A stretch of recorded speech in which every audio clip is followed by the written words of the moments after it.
Yeah, absolutely. I mean, there's always people that are telling you that yeah you don't deserve to play there and all that stuff. But I'm just trying to be the best version of myself I can be, um, in football and baseball. So um, yeah. And I think you were not only the multi-sport, I think you played four sports at the same time: wrestling, baseball, football, and track at a time.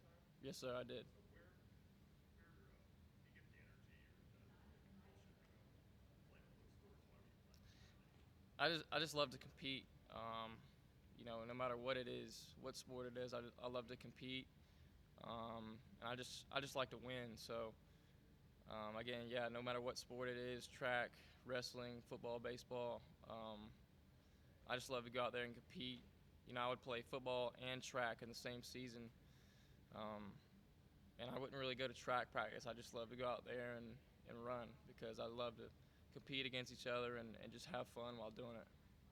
Will, given that you were a quarterback in high school, when was the last time, if ever, you ran a route, caught a ball in a game setting? It's been a while.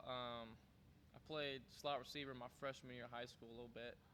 Um, so it's been a while, but I stay up on my routes, um, just in case ever needed. I know maybe in the future I might transition to receiver, but I run a couple routes every now and then in practice just to stay up.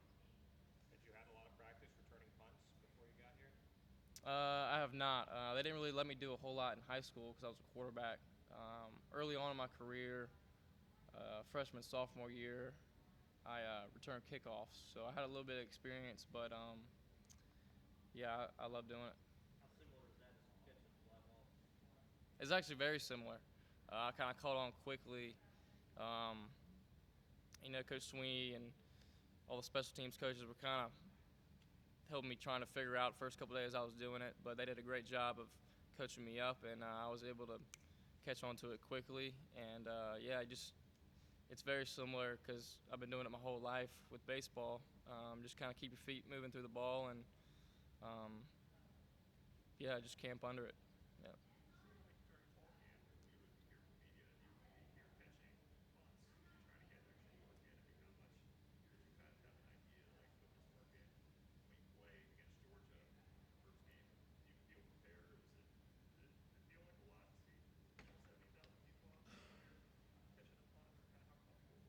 Yes, sir. I felt absolutely prepared. Because my coaches prepared me during fall camp and practice before game prep and everything like that. So they did a great job preparing me. And once I was in the game, I just kind of tuned all that out and just focused on one thing, catching the ball and trying to create a play. Well, I think like a week before the draft, maybe you came up and spent or a day with Coach Sweeney and Coach Lee. Can you just kind of take me through that and how that day was and kind of what you learned about Clemson that day? Yeah, we just kind of had some conversation on how it would look if I stayed here and kind of what the schedule would look like, being able to manage two sports. Um, and I really felt comfortable being able to do it. Obviously they were telling me about Kyle Parker, and I mean he did it well too. So hopefully I can do the same. And um, they were just, I mean, Coach Sweeney was just telling me that I would have a lot more time than I thought I would, and now that I'm here, I do have a lot more time. So it's gonna be very easy for me to manage both, and hopefully it'll work out. How did you watch the draft and who were you with? I was with my family. We were up here in Clemson, so just we watched it together and made some decisions. Well, it sounds like you'd kind of made your mind up, maybe in the back of your mind, even before draft night, and nothing kind of blew you away that could compare to the college experience. Is that fair to say? Right? Yeah, it was gonna have to be.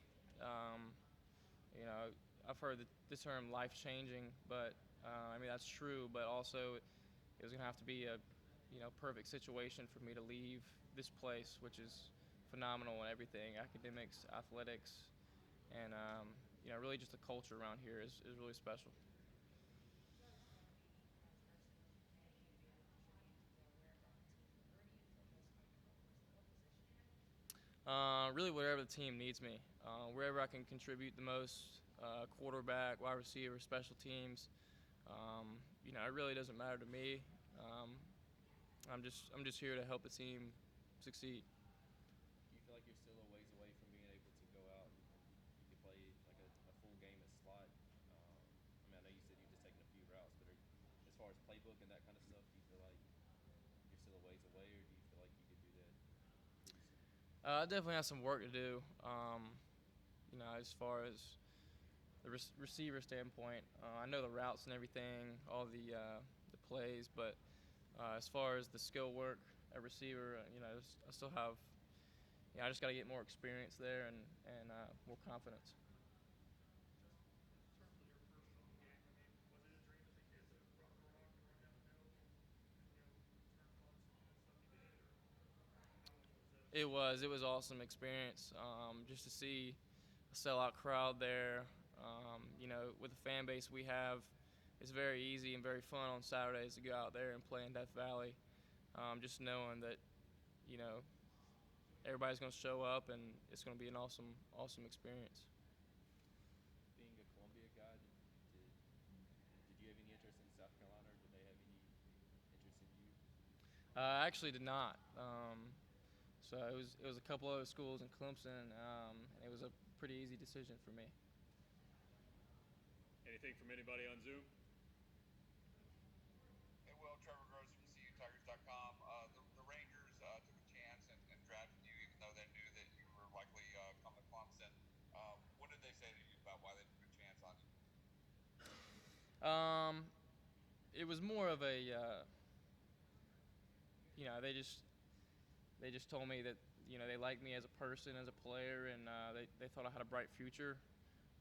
So maybe on later down the road, I took a couple of visits there and really liked the organization, highly respected everybody there on staff, and it was just a great experience for me. And I talked to the GM and the manager a couple times, and just a very well mannered organization from top to bottom, and they had a lot of good things to say.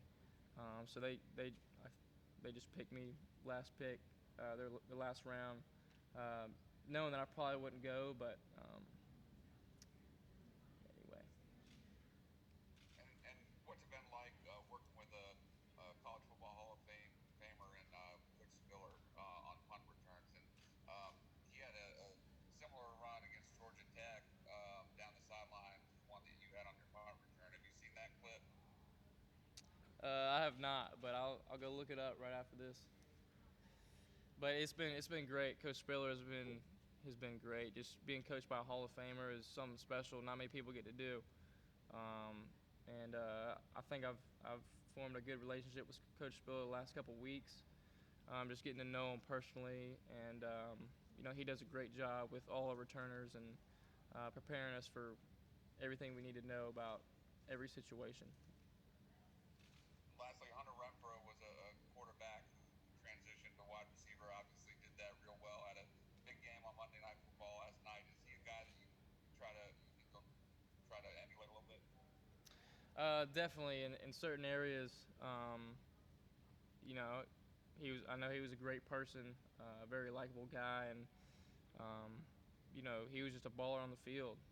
He was a quarterback in high school, and I've had a lot of comparisons to him, but I've gotten a chance to talk to him a couple times, and that's a big name to be compared to, but that's kind of the goal in the end. So.